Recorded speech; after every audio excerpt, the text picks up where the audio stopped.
Lord. So magandang umaga po sa bawat isa. Kumusta po kayo? So pasensya na po kayo na hindi po ako naka-attend ng prayer meeting at saka yung um, prayer and fasting. Pero doon naman sa bahay ay nag-skip lang din ako ng one meal. Nakipag-join din ako sa inyo ng prayer and fasting. Salamat din sa mga um, prayers ng bawat isa. At ngayon, salamat sa Panginoon dahil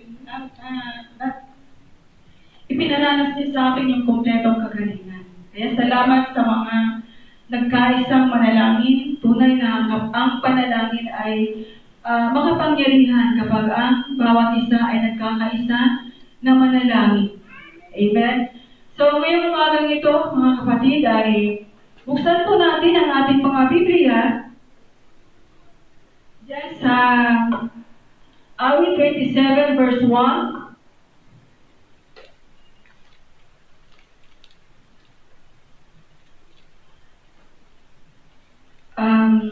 Tayo pong lahat ay tumayo at sabay-sabay po natin itong basahin hanggang sa 3 na po natin basahin. Verse 1 to 3.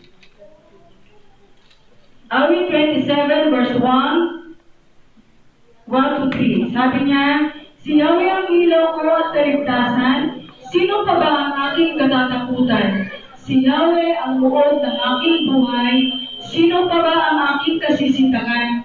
Kung buhay ko'y pagtakaan ng taong masasama, sila'y mga kalaban ko at mga kaaway na, mapupuwad lamang sila at mapapaliwara. Kahit isang bukbo ang sa aking pagpumalibot, hindi pa rin ako sa kanila matatakot. Salakayin man ako ng mga kaaway, magtitiwala pa rin ako sa may kapal. So tayo'y manalangin. Dakilang Diyos, salamat po Panginoon uli sa magandang panahon na iyong pinagkaloob ngayong araw na ito, na kung saan ang iyong mga anak ay nandito nagkakaisa upang ikaw ay sambahin sa Espiritu at sa katotohanan. Salamat Lord, simula sa umaga pa lang ay naranasan namin ang mga biyaya na iyong pinagkaloob sa buhay na ipinagkaloob mo sa amin. Salamat sa hininga, salamat sa kalakasan, Panginoon. Dalangin ko maging sa oras nito, sa pakikinig namin ng iyong mga salita, patuloy niyong buksan ang spiritual eyes and spiritual ears ng bawat isa na maunawaan at maintindihan ang iyong mga salita na nais mong ipabatid sa bawat isa sa amin, Panginoon. Salamat sa iyong banal na Espiritu na siyang patuloy na kikilos sa bawat isa, Panginoon. At ang mga uri ng distraction na humahadlang ngayong umagang ito ay pinapalayas namin ito sa pangalan ni Jesus in Jesus' mighty name. Kaya Satan, wala kang karapatan na pumasok sa bahay ng Panginoong Diyos sa tahanang ito. Kaya lumayas kay Jesus' mighty name. Kaya salamat, Panginoon, at maangkin namin ang katagumpayan ngayong umagang ito, Panginoon. Maging ngayong ang lingkod, O God, patuloy ko pong idinudulog sa iyo yung karunungan, ang iyong kapangyarihan, ang siyang patuloy na kumilos sa buhay ko. Maging ang mga salita, Panginoon, maging yung aking mga bibig, yung aking labi, maging yung aking puso, lahat ng aspeto ng aking buhay, Panginoon. Anointing from the Holy Spirit ay pagkaloob niyo po, Panginoon, sa iyong paglingkod. Salamat, Panginoong Diyos. Ito pong aking samot dalangin sa iyo, sa pangalan ni Jesus. Amen. Tayo pong lahat ay umupo na.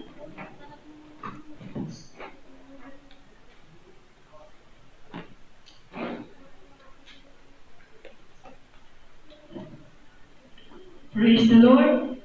So, sabi po dyan, sa nabasa natin sa Awit 27, verse 1, si Yahweh ang ilaw ko at kaligtasan, sino pa ba ang aking katatakutan? Si Yahweh ang aking buhay, sino pa ba ang aking kasisintakan? So, ang pag-uusapan po natin ngayong umaga, what shall we do while we are facing different kind of battle? What shall we do while we are facing different kind of battle? So ang awit na ito mga kapatid ay sinulat ni Haring David. May mga bagay siyang naiintindihan, may nauunawaan siya sa mga salita ng Diyos na sa anumang panganib, anumang pagsubok na kanyang hinaharap. Sa bawat laban niya, alam niya na ang Panginoon ang kanyang kasama. Amen? At kahit hindi siya natatakot. Sa bawat laban niya, anuman ang pangamba, hindi siya nangangamba. Amen? Anuman ang hinaharap sa kanyang buhay, anumang mga pagsubok na kanyang pinagdaraanan, wala siyang dapat ipangamba. Wala siyang dapat ikatakot. Dahil alam niya na kasama niya ang Panginoon. Amen? So, sino po ba si David, mga kapatid? Itong si David, yung story ni David, kilala ito ng mga bata. Si David po ay anak ni Jesse. Si David ay, siya ay bata pa, ay nagpapastol siya ng kanilang mga tupa. Si David ay itinakda para maging hari. At noong siya ay pinahiran ng langis sa kanyang ulo, ay sumakan niya na ang Espiritu ni Yahweh. Si David ay isang magaling na manunugtog bilang asap na flauta. Magaling siya tumugtog ng flauta. At higit sa lahat, si David ay kilala siyang isang mandirigma. Kilala siya ng isang mandirigma. At isa sa kilalang kwento sa Biblia kung paano pinatay ni David si Goliath. Diba? Pero ang time na yun, wala ni isa sa hukbo ng mga Israel na lumaban doon kay Goliath. Dahil sa kanilang takot. Kahit pa yung mga kapatid niya, kasama doon sa hukbo ng Israel. Pero wala silang, hindi nila kayang harapin si Goliath. Pero nung narinig nito ni David, mga kapatid, ang sabi niya, ako ang makikipaglaban sa kanya.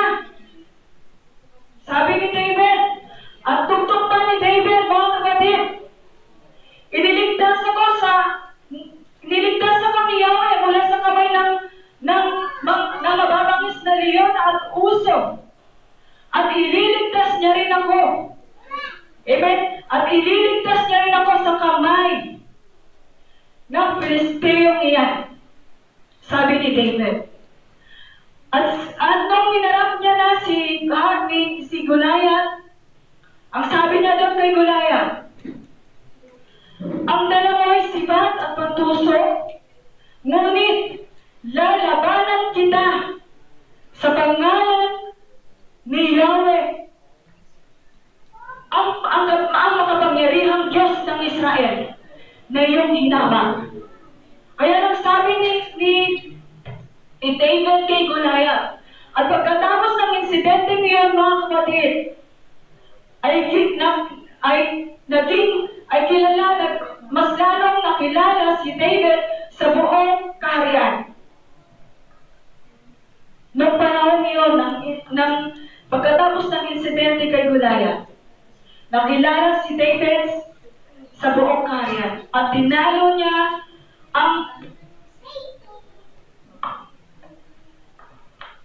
Praise the Lord. At nung time na yun, tinalo niya ang sino mang humaharang sa kanyang mga daan. Pero, hindi siya lumalaban sa kanyang sarili lamang, mga kapatid. Bago siya lumaban, hinihingi muna niya ang paintulog mula sa Panginoon at pagsang-ayon ng Panginoon bago siya sumuot doon sa kanyang laban. Kaya nga, mga kapatid, sa panahon niyon, umani siya ng maraming tagumpay sa kanyang digmaan. Praise the Lord. Sino ba si David? Si David ay isang tao lang din na katulad sa atin. Kung umaani man si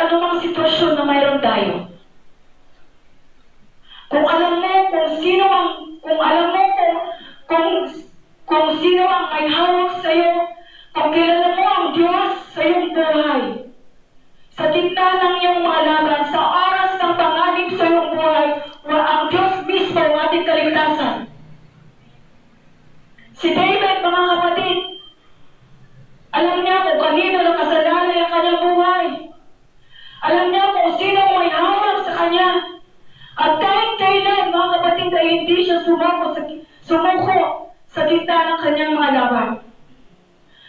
Praise the Lord. At kung mayroong anumang takot o pag-aalala sa bawat isa sa atin,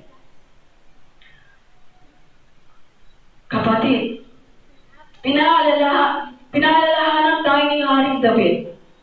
Pinaalalahanan tayo ni David na wala tayong dapat ipag-alala. Walang dahilan para tayo ay mag-alala. Walang dahilan para tayo sumuko.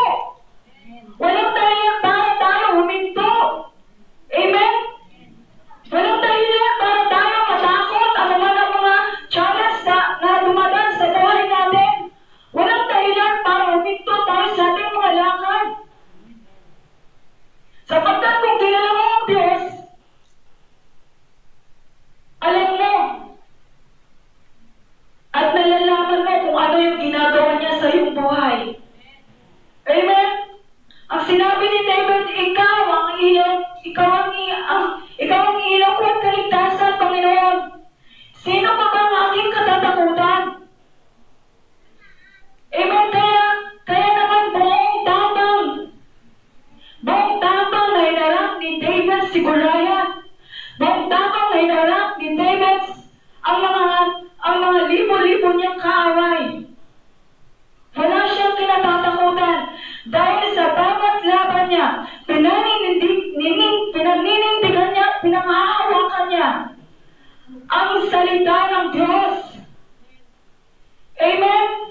Pinangahawakan niya ang salita ng Diyos na sabi niya, ang Panginoon ang aking liwanag at ang kaligtasan. So sino pa ba ang aking katatakutan? Amen? So, what shall we do when we are facing different kind of battle? What shall we do, mga kapatid? Number 1, be strong. Magpakatatag o lakasan mo ang iyong loob. Sabi dyan ituloy natin, awit 27 verse 2, na nabasa natin kanina, kapag sinalakay ako ng masamang tao, o ng aking mga kaaway upang patayin sila ang mapupuan at matatalo. So sa bawat hamon ng kanyang buhay, nilalakasan niya ang kanyang loob at hindi siya natatakot. Amen? Hindi siya natatakot. Pagtangkaan man ng maraming kaaway ang buhay ni David, naniniwala siya na sa bawat laban niya ay pagtatagumpayin siya ng Panginoon. Dahil alam niya na kasama niya palagi ang presensya ng Panginoon. Saan man, anumang panganib ang kanyang tinadahan, kasama niya palagi ang Panginoon. So when we focus more on our situation, mga kapatid, hindi tayo naka-focus sa Panginoon, mas lalo lang tayong pag-aarian ng ating takot. Mas lalo lang pag-aarian tayo ng takot kung nakafocus lamang tayo sa ating sitwasyon sa ating buhay. At hindi tayo nakafocus sa Panginoon. At nalilimutan natin, mga kapatid, yung kayang gawin ng Panginoon sa buhay natin kung nakafocus lamang tayo sa mga pagsubok na ito. Nakakalimutan natin yung kayang gawin ng Panginoon. Kung nakafocus tayo sa mga pagsubok, nakafocus tayo sa pain, nakafocus tayo sa mga discouragement, nakafocus tayo sa mga crisis, sa pandemic na ito, nakakalimutan natin yung kayang gawin ng Panginoon. Kung nakafocus tayo, financial problem. Amen? Sa kalagitnaan ng pandemic na ito, mga kapatid, may sasabihin ako sa iyo. Sabi ng salita ng Diyos, that our God is the same yesterday, today, and forever.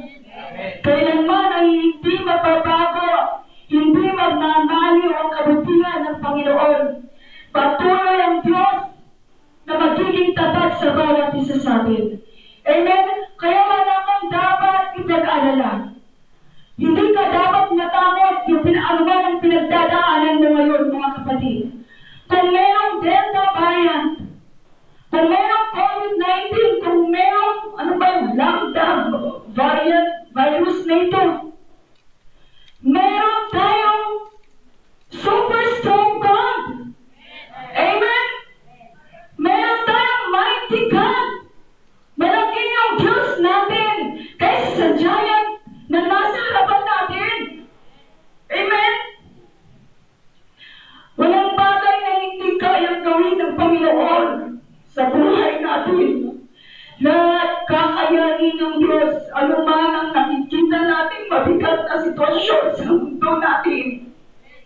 Kayang gawin ng Panginoon, magpakatatag ka lang.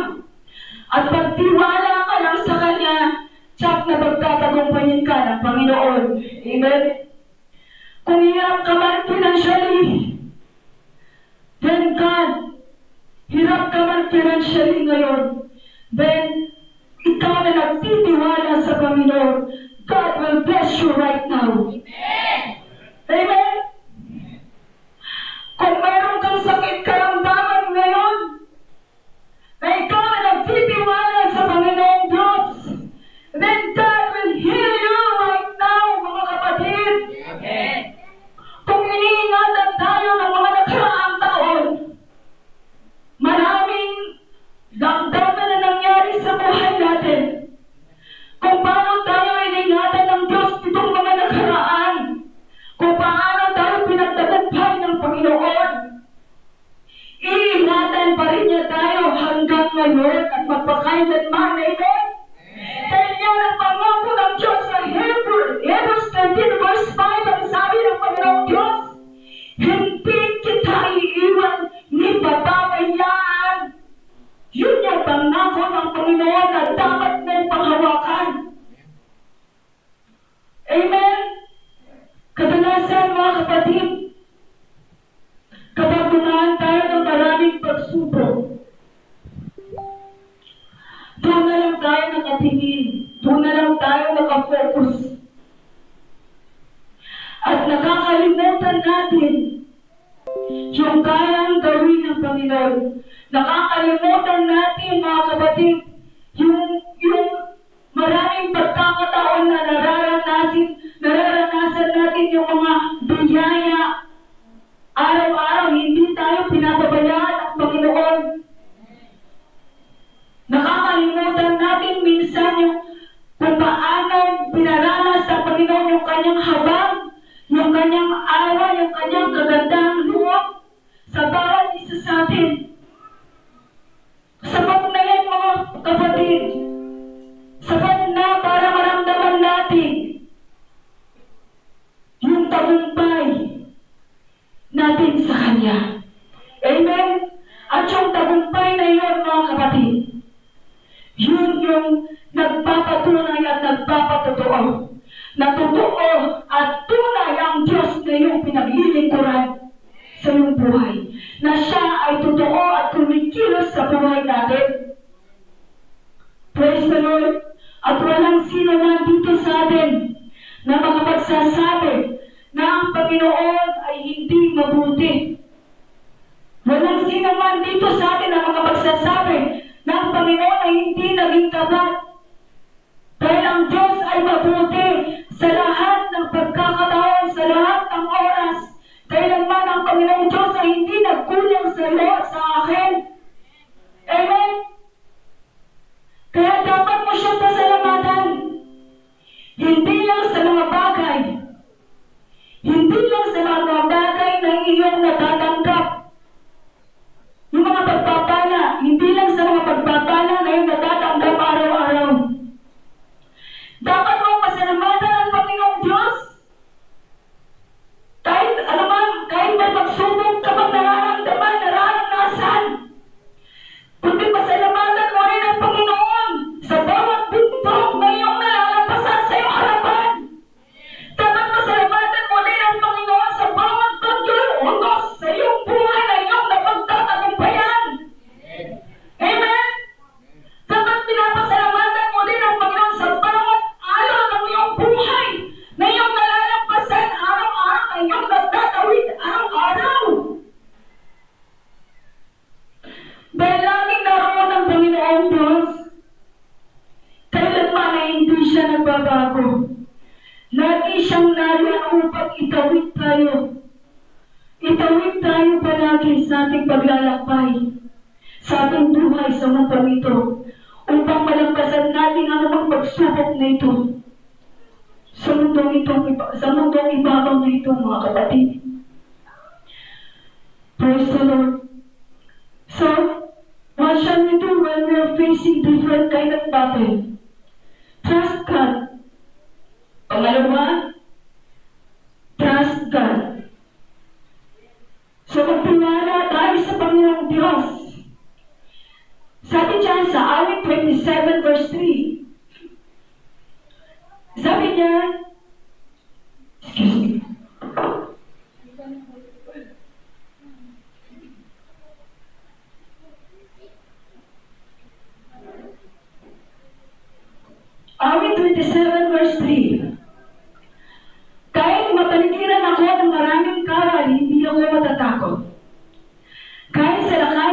ako, magtitiwala pa rin ako sa Diyos. So praise the Lord. So ito yung dahilan, mga kapatid, kung bakit walang takot si David. Ito yung dahilan kung bakit walang takot si David na humarap sa kanyang mga laban. Dahil sabi niya sa kanyang mga salita, salakayin man ako ng maraming kaaway, nagtitiwala pa rin ako sa Panginoon. Sabi niya dyan sa verse 3. Kahit salakayin pa siya ng maraming kaaway, magtitiwala pa rin siya sa Panginoon. At kailanman ay hindi siya susuko. Mababasa ninyo yan sa story ni David, kung paano siya lumalaban ng maraming kaaway dyan sa simula siguro dyan sa 1 Samuel to 2 Samuel. Andyan yung mga battle ni David. So, ano man yung pinagdadaanan ng bawat isa, ano man trahedya, ano man ang kalamidad na dumadating sa buhay natin, mga kapatid, kayang-kaya kang hawakan ng Diyos. Amen? Kayang-kaya tayong hawakan ng Diyos. Oo, darating yung takot, darating yung problema sa bawat isa sa atin, darating yung kahirapan sa bawat isa sa atin, dumadating yung kaguluhan, yung pangamba, yung pag-aalala. Pero tandaan po natin, mga kapatid, sabi ni David na kahit ilang bugpo pa ang sumalakay sa akin ay hindi pa rin ako mag-aalala. Amen? Hindi pa rin ako mag-aalala. Praise the Lord. So magtiwala tayo sa Panginoon. Patuloy tayo magtiwala sa Panginoong Diyos. So kapatid, hindi ko alam kung ano yung pinagdadaanan mo ngayon. Kung ano yung puso na mayroon ka ngayon. Kung ano yung pinagdadaanan ng bawat isa. But our God is higher. Our God is greater. Our God is so powerful. Amen. And your greatest problem is under His feet. Amen. Your greatest problem is under His feet na. COVID-19 is under His feet na.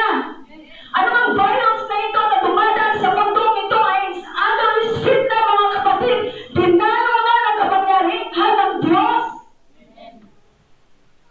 Kaya dapat ka magtiwala sa Panginoon. In the middle of this pandemic, mga kapatid, ikaw na nagtitiwala sa Panginoong Diyos, bibigyan ka ng lakas. At gagawa ng paraan ng Panginoon. Yung mga bagay na hindi mo kayang gawin sa iyong sarili, ay ang Diyos ang magbibigay ng solusyon niyan. Magtiwala ka lang at magtatagumpayin ka ng Diyos. He never give up on us. Hindi siya susuko sa bawat isa sa atin. Hindi na tayo susukuan. Kung ikaw ay gusto mo nang sumuko, pero hindi ka susukuan ng Panginoon. At walang dahilan na pumitaw na lang tayo. This pandemic, mga kapatid, ay is a big challenge. Is a big challenge for us. Kung mapagkakatiwalaan mo pa kaya ang Panginoon. This pandemic na ito is a big challenge for us. Kung mananatili ka pa kaya sa piling ng Diyos? Amen? Nasaan na yung iba? Nagsimula lang ng virus na ito. Hindi mo na alam kung saan nagilapin yung iba. So doon, makikita kung hanggang saan ka magiging matatag sa Panginoon. So it's a big challenge for us kung magpapatuloy ka pa kaya sa Panginoon. So sa buhay natin, mga kapatid, walang sinabi sa Biblia na exempted tayo sa COVID-19 na ito. Amen? Walang sinabi sa Biblia na exempted tayo sa sakit at karamdaman na ito, mga kapatid. But one thing na makakasiguro tayo, na yung promise ng Panginoong Diyos that He will never, never leave us nor forsake us. And He will keep us. And He will deliver us. And He will fight for us until the end of this COVID-19, mga kapatid. He will fight for us until the end of this world. So hold on to the promise of God until the end. Amen? Hold on to the promise of God. Kung sinamahan ni David ng Panginoon si David, sasamahan niya rin tayo. At magtatagumpayin din niya tayo, mga kapatid. Amen? Kung kaya ng Diyos, kaya ng Diyos tayong samahan. Kung kaya ng Diyos pasanin ang mabigat ng mundong ito, kaya ka din niyang pasanin. Kaya ka niyang pasanin. Kaya niyang pagaanin yung pakiramdam mo. Kung kaya ng Diyos, mga kapatid, pasanin ang bigat ng kasalanan ng mundong ito, kaya din niyang pasanin ang lahat ng mabigat ng kasalanan sa buhay mo. Amen? Praise the Lord. Kaya din niya tayong iligtas. Kaya niya tayong iligtas mula sa kadiliman na bumabalot sa mundong ito. Kahit kaano pa kalami ang problema natin, kayang-kaya tayong samahan ng Panginoon. Amen? Lahat ng paghihirap, kakayanin ng Diyos na ikaw ay samahan. Praise the Lord. Huwag lang tayo sumuko sa mga laban natin. Sabi niya, I am with you until the end. Yan yung promise ng Panginoon. So what shall we do when we're facing different kind of battle? Number 3, stay worship God. Amen? Nakikipagtagisan tayo sa mundong ito ngayon. Panahon ng pandemic. So we need to stay worship God. Sa awit 27 verse 4, kay Yahweh ay isang bagay lang ang aking hihilingin. Sa Panginoon, ito ang tanging nais ko, na ako'y maninirahan sa kanyang templo habang ako'y nabubuhay. Ako'y upang mamasdan ang kanyang kadakilaan at hinihiling sa kanya ang kanyang patnubay. So walang kinakatakutan si David sa mga panahon ngayon. Dahil sa kanyang pananatili sa Panginoon, mga kapatid, naglaan kahit gaano pa siya kabisi, kahit gaano pa ang kalaban na kanyang hinaharap, naglaan pa rin siya ng panahon para sa mahina niya ang Diyos.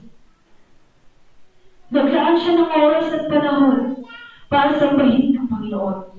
So dito, ipinapakita, mga kapatid, yung totoo at tunay na pananambahan sa Panginoon. Ipinapakita niya yung tunay na larawan ng pagsamba.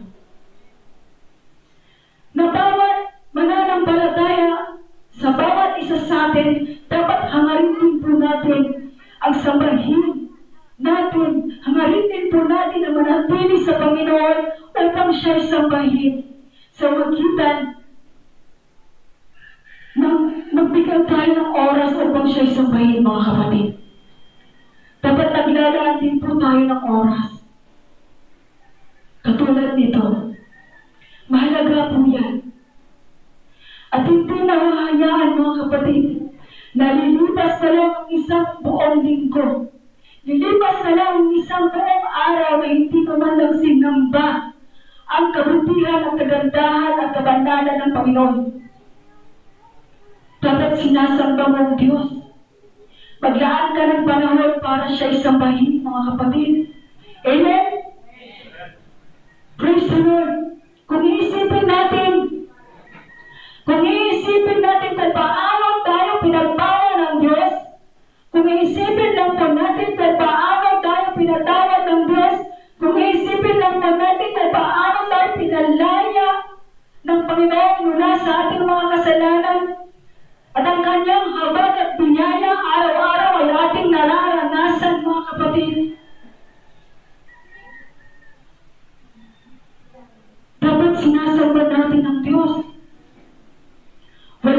dahilan para huminto tayo sa ating pagsamba.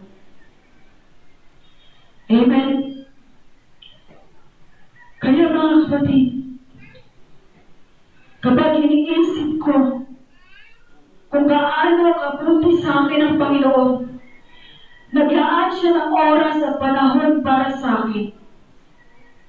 Mas lalo ko bang hinangad sa aking buhay ang siya ay sabay. Amen? At sa tuwing iniisip ko mga kapatid, sa tuwing iniisip ko sa aking buhay kung paano niya ako iniingatan sa gitna ng pandemic na ito, kung paano niya ako niligtas at kung paano niya ako pinalaya mula sa kasalanan na ito, mas lalong tumindi mga kapatid yung pagpapahalaga at pagsamba ko sa Panginoon. Amen? Kapatid, kung mayroon kang mataas na pagpapahalaga at pagpapahalaga sa ating Panginoong Diyos, sasambahin mo talaga siya. Dahil mas mahalaga ang Panginoon sa buhay natin. Kaya wala kang pakialam kung mahalaga ang Panginoon sa buhay mo. Wala kang pakialam kung ano yung sasabihin ng iba mga kapatid. Dahil mas matindi yung pagpapahalaga natin sa Kanya. Amen? Kaya nga nandito tayo. Nandito tayo para sambahin natin ang Panginoong Diyos. Amen? Kaya nga ibinabas ko ang aking mga kamay. Kaya nga ako'y nagpupuri sa Panginoon. Kaya nga ako'y umaawit sa Panginoon. Kaya ako'y nakikinig sa salita ng Diyos. Nakikinig sa preaching ni Pastor. Dahil naiintindihan ko at nauunawaan ko kung bakit ako nandito.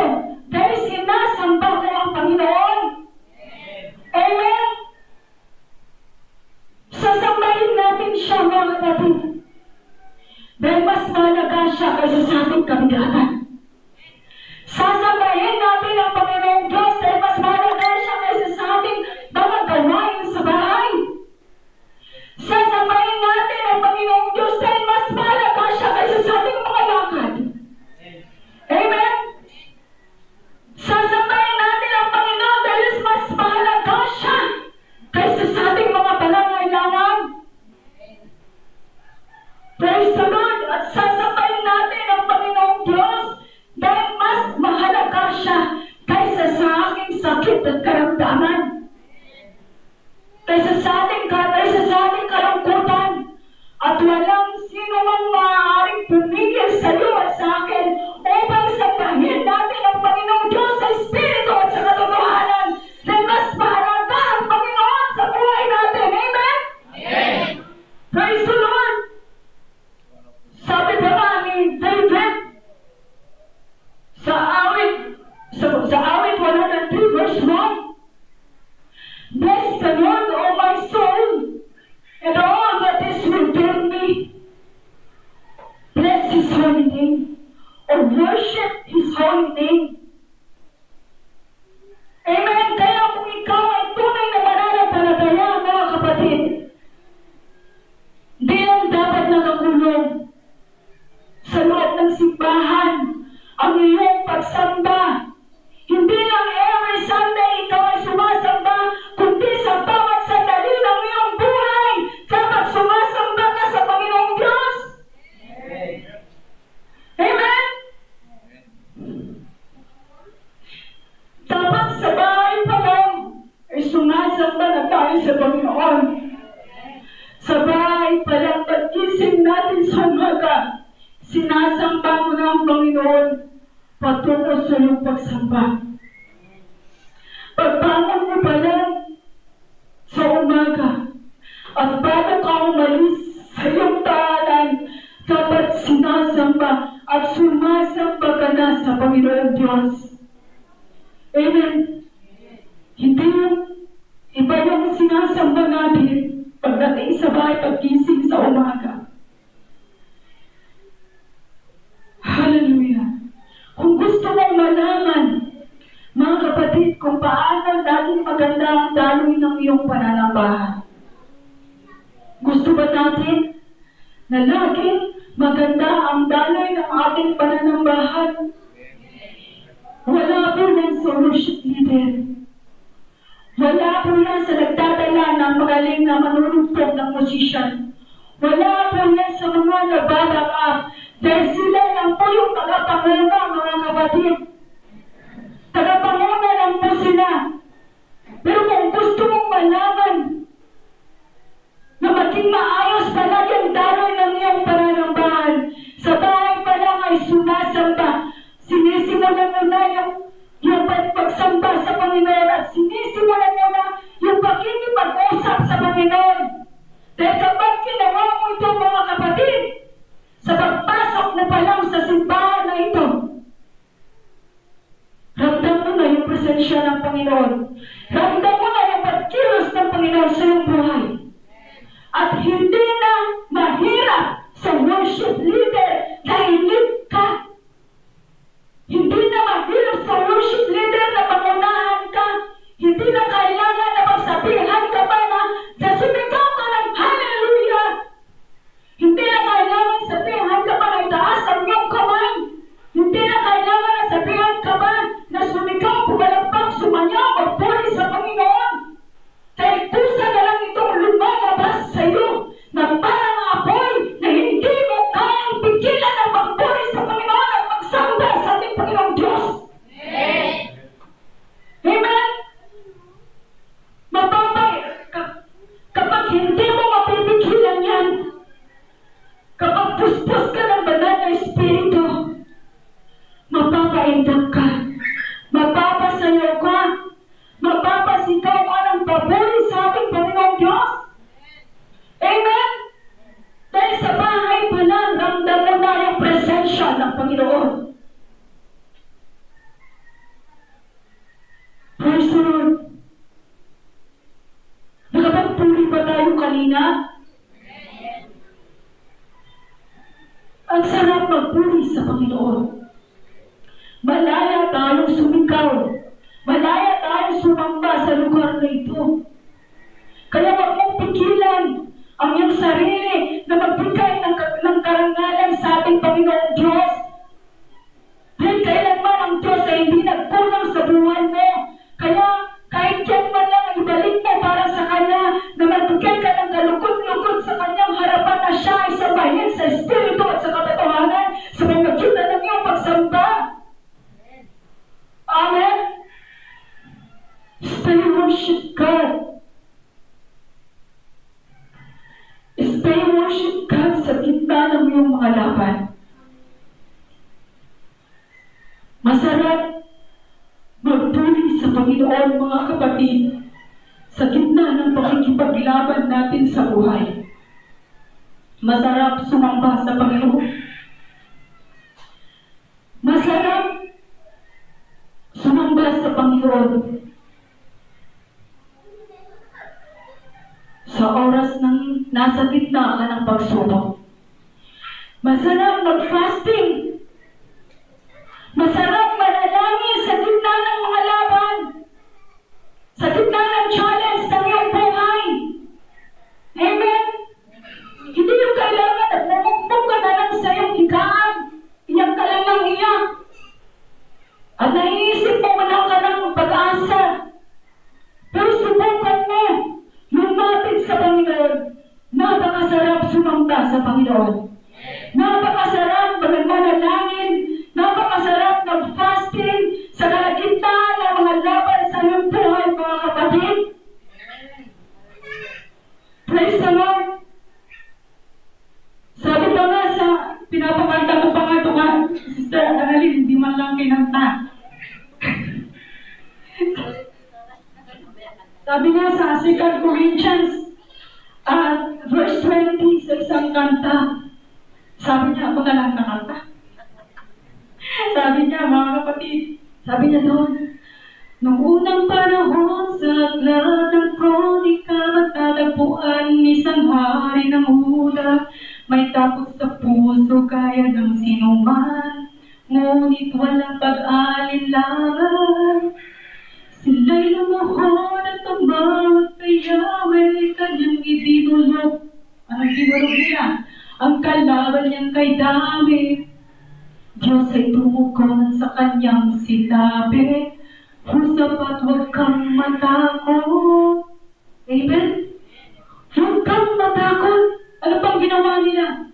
Sila'y nag-ayuno, sabay na nagpupuri, lahat ay sama-sama, pati na ang hari, patnubay ni Yahweh sa kanlay ng malagi.